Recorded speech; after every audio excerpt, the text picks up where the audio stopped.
I've been quoted as saying emulation is at its best on the Steam Deck, and I meant every word I said. And for the game purists that want to play the games the way they used to be, this is a perfect use case for emulation. But emulation offers so much more than just playing games the way they used to be. You know what I would like to see? More of these games making use of a modern widescreen aspect ratio. And with modern emulation techniques, this is more than possible.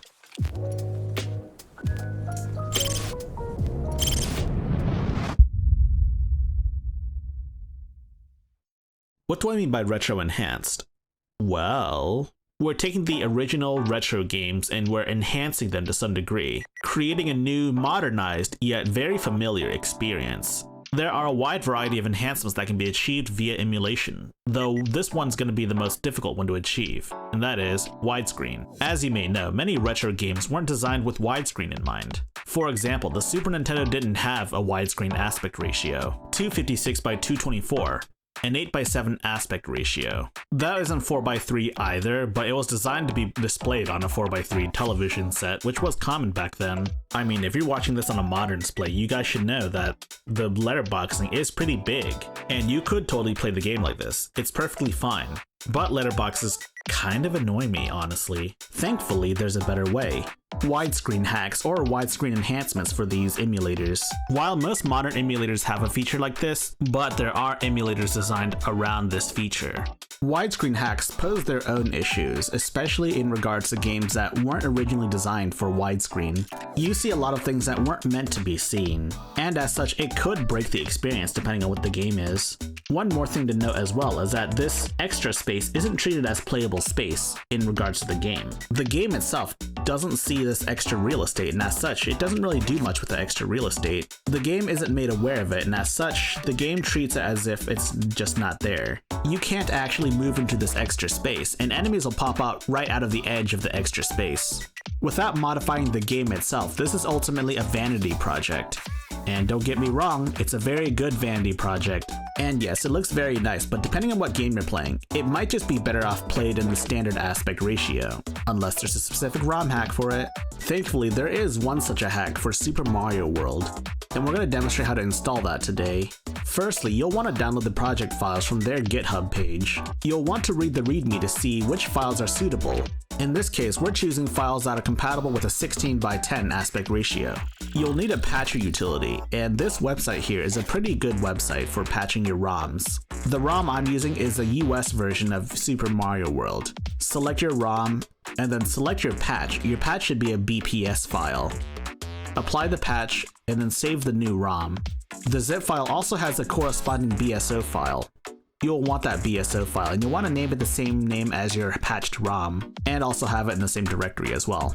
And once you do that, it's over. You will need a specific emulator to run this hack, and in this case, you'll need to use BSNES HD. You can either get it standalone, or you can get it as a RetroArch core, which is what I'll be using today. You'll want to set the aspect ratio to 16:10 to get everything correct. That said, there are some weird wonky issues with the map screen. I'm not sure if it's an issue with my ROM or the patch or whatever, but I'll be investigating it to see, because the game itself works great. So why did we download this patch? Well, this makes gameplay changes that actually make sense for the widescreen aspect ratio.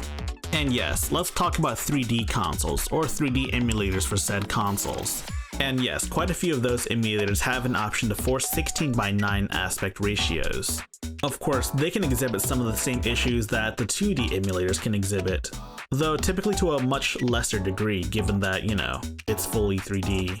And I mean, both the original Xbox and the PlayStation 2 had options to display games in a widescreen aspect ratio, even back then, though that was optional, and many of those games didn't support a widescreen aspect ratio.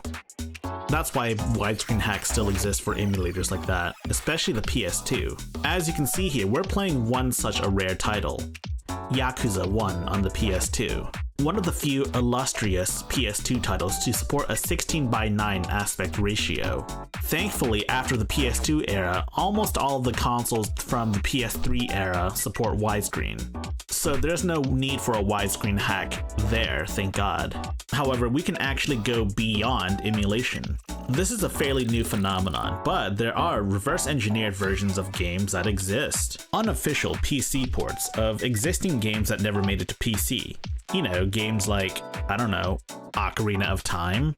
You ever want to play that on PC or a Steam Deck? You can. And because this is an emulation or a ROM hack, it actually runs at widescreen, and you could even run it at 60 FPS. We'll talk more about the other enhancements later, but we're here to talk about widescreen enhancements. Typically, these reverse-engineered unofficial ports tend to be a little more difficult to set up because you need to provide your own ROM and you need to do some processes to get it all set up. If you've got a friend that knows how to do this and you don't know how to do it yourself, you should ask them for help. This isn't limited to just 3D games. There are also reverse-engineered ports of 2D games as well, one of which I'm about to show you right now.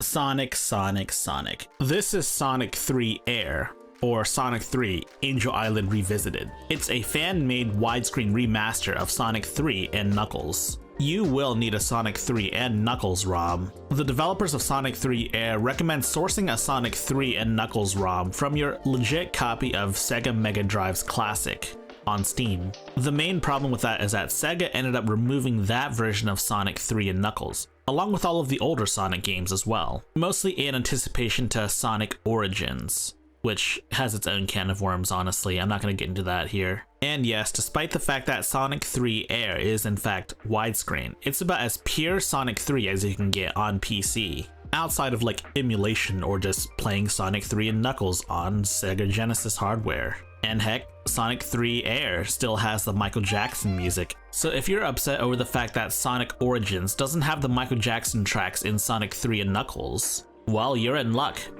You should play Sonic 3 Air. There's even a flat pack. To be clear, this is not going to be the only retro enhanced video I put out. I plan on putting out other videos for more interesting facets, like a higher frame rate, or straight up graphics mods, or you know, ROM hacks. Who doesn't like ROM hacks? If you want to see more fan-made retro enhancements, you should let me know which ones you want to see and I'll be sure to check them out.